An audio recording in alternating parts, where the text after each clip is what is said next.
My name is Karonna. Not Corona like the virus. Definitely not like that beard.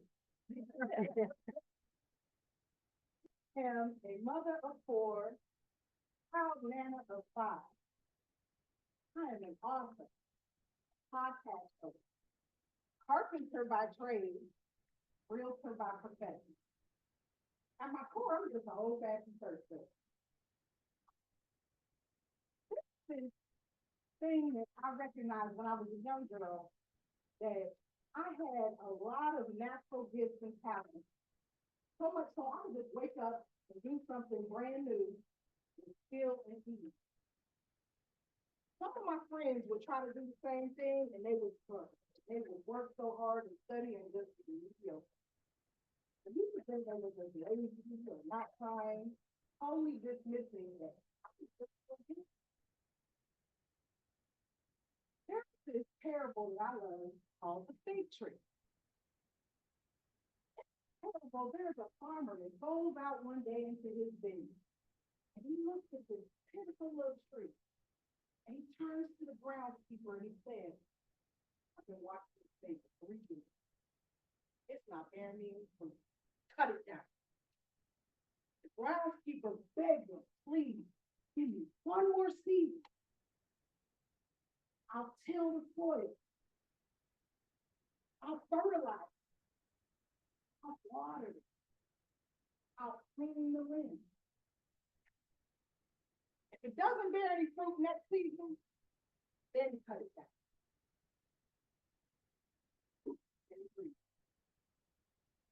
Little known fact about me. I've been on my deathbed 3 times. First time, February 1993. Due to an act of domestic violence, I was beat, stabbed, and left for dead.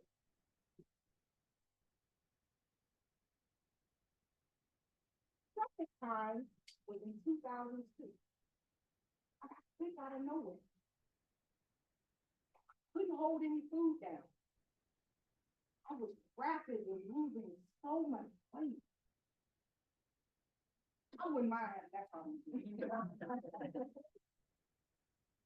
I was very weak and very ill. I went to my primary doctor. She immediately looked at me and she said, your body is shutting down. She called an ambulance and they admitted me right to the hospital where I stayed 9 days. During this time, they ran every test available. CAT scan revealed 2 masses on my liver. They started talking about me having surgery. My mother got a little nervous. She called up her big brother, who was also my pastor. My uncle and my auntie came up to the hospital late that night. And they prayed like I have never experienced before. I swear the walls in my room were shaking. They walked out in the hall and they walked up and down praying with and for anybody they encountered.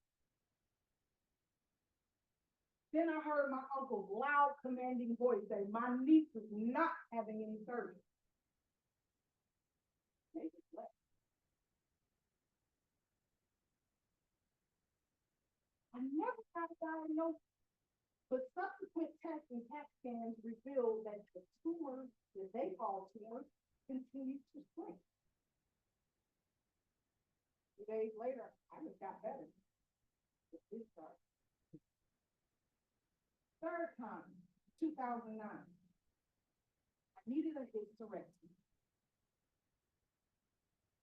I went through this surgery and contracted E. coli. This sent my body into a major tailspin.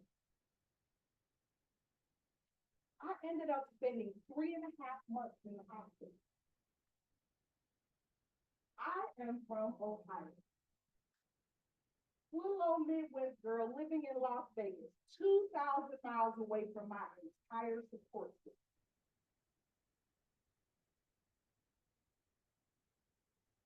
As I lay there in that bed, just trying not to die, all I could see was that empty chair next to my bed. Depression and loneliness crept in and took over. So instead of me focusing on getting better, all I could see was that empty chair. Who was not there with me? Who was not there for me? April 9th, 2009, as my doctor comes in the room to do his round, he looked at me and said, I can't figure out why you're laying there dying.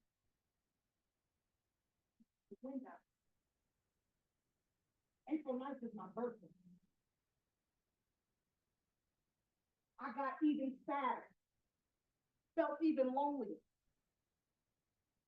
But I remembered I had my Bible sitting on my nightstand. And I grabbed that Bible and I started to read a passage I had previously bookmarked. And it gave me everything I needed in that exact moment. And I got strong enough and I got up and I took that dang on IV out of my arm and I went in that bathroom and I took a shower and I braided my hair.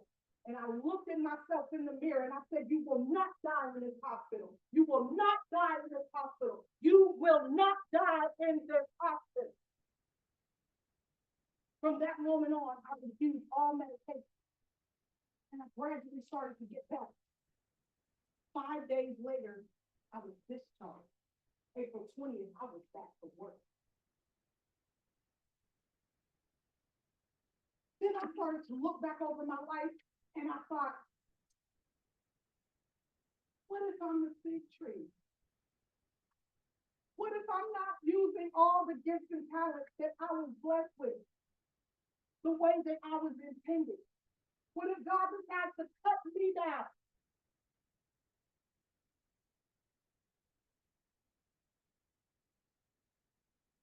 Next time you feel like your world is turned upside down, that might just be your soil getting tilled.